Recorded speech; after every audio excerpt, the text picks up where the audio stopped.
Welcome to The Explainer. Today, we're basically playing the role of medical detectives. We're going to uncover the hidden inflammatory culprits behind joint pain in older adults. It's a real mystery sometimes, so let's just dive right in. All right, let's start with a massive clue. Nearly one-third of all older adults in the US are affected by arthritis. It is literally a leading cause of pain and disability. Now, when an older patient walks into your clinic wincing from joint pain, well, it's incredibly common to just jump to a quick conclusion, right? But that brings us to our central mystery. Is it always just wear and tear? While osteoarthritis is definitely the usual suspect, assuming every single ache is just normal aging, well, that can lead to absolutely devastating diagnostic delays. We're going to unpack exactly why stopping at wear and tear is a pitfall we literally cannot afford to fall into. Section 1. Not just normal aging, the stakes of a delayed diagnosis. You see, because inflammatory arthritis often presents super atypically in older patients, delays of over a year are actually really common. And we aren't just talking about a few extra months of discomfort here. No way.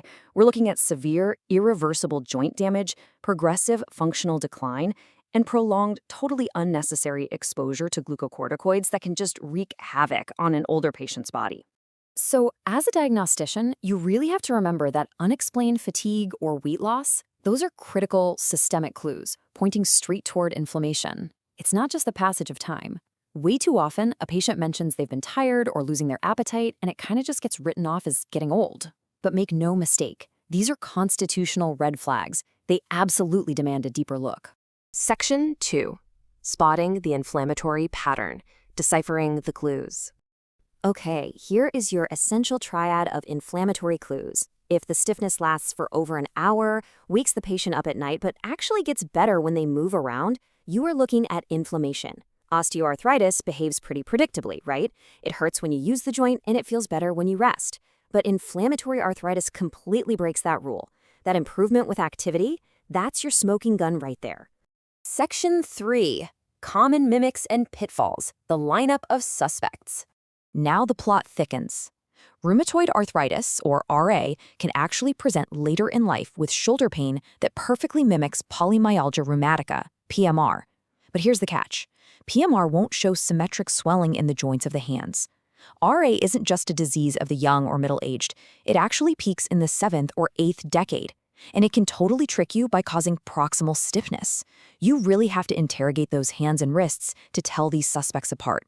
You also need to watch out for complex suspects like RS3P. Yeah, remitting seronegative symmetrical synovitis with pitting edema. It's a mouthful for sure. But it's steroid responsive, and more importantly, it serves as a massive red flag that requires you to screen for occult cancer.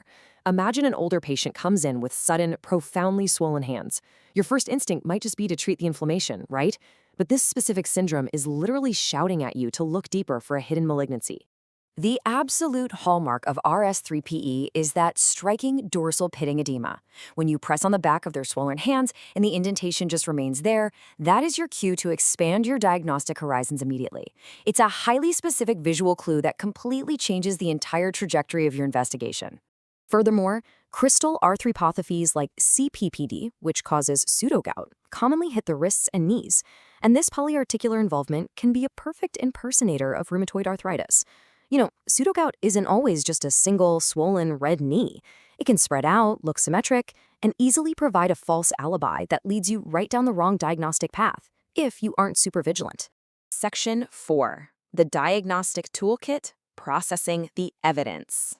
So, let's talk about the evidence. Laboratory evidence can actually be highly deceptive here. A modest ESR elevation might be entirely normal for an older adult.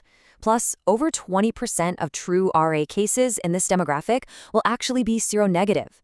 So the crucial point we need to remember is that you cannot rely entirely on blood work to close the case. A negative rheumatoid factor doesn't clear the patient of RA, and a slightly high inflammatory marker doesn't guarantee a disease. Also, remember that a plain X-ray only shows you the historical damage of osteoarthritis, which, by the way, frequently coexist with inflammatory arthritis. To see the active fire of synovitis, you need an ultrasound or an MRI. Think of an X-ray like looking at the ashes of a fire. It just shows you what burned in the past. If you want to see if that fire is still burning right now, you absolutely need advanced imaging. Now, if you find an effusion, you need to follow these strict steps immediately. Why? Because older adults with septic arthritis might not mount a high fever, and they might not even elevate their white blood cell counts. This is literally an emergency disguised as a routine ache. Older immune systems can be blunted, so a perfectly normal temperature can completely hide a joint-destroying infection.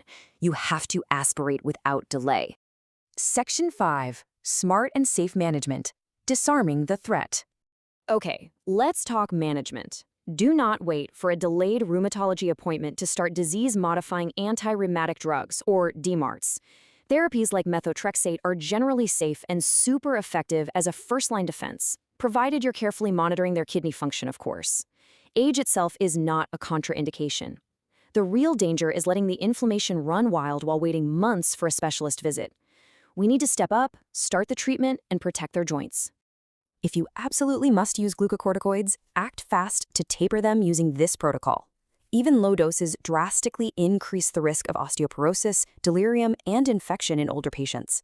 Steroids are a huge double-edged sword. They put out the fire fast, sure, but if left unchecked, they literally erode the building. You have to use them strictly as a temporary bridge. So, by paying close attention to the details, the morning stiffness, the atypical joint patterns, those really deceptive lab results, you hold the power to save a patient's mobility. Which brings us to the ultimate question. If you spot these subtle inflammatory clues today, how many years of irreversible joint damage and functional decline could you prevent tomorrow?